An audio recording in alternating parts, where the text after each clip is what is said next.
公司的醫生和立委提案，講要來改台，甚至是凍結超過10億，有超過50名公司的製作人發起聯署，還有守護公共媒體唔通台醫生。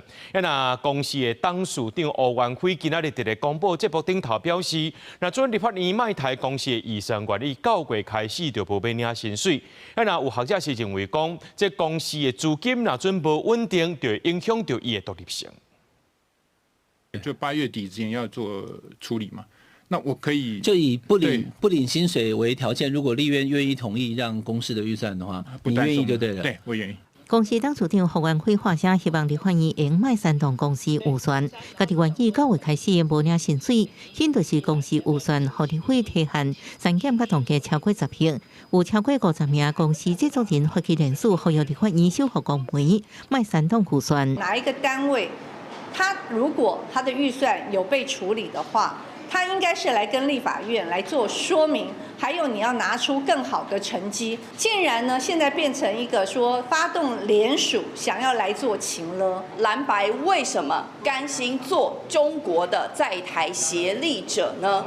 我再說一次，沒了公視，難道要逼台灣人看央視嗎？應當來支持自己的國家電視台。我主要認為，透過聯署演定係無共款的聲音，共黨團強調，最後攏是凍結公司來水平攏有改動空間。王鴻培講，大罷免期間，台記大專題報道，基隆市長賈國良罷免案有無公正的所在，擱質疑文化部長李遠提公司董事競選有特定政治立場問題。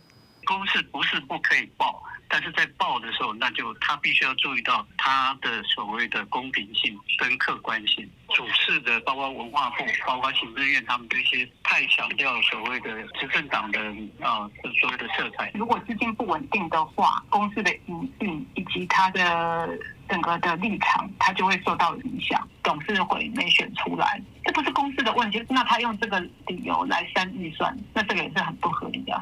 林立芬認為，公司內容製造問題影響公司自主委員會甲 NCC 申訴，有制度性管道來督促公司維持獨立性。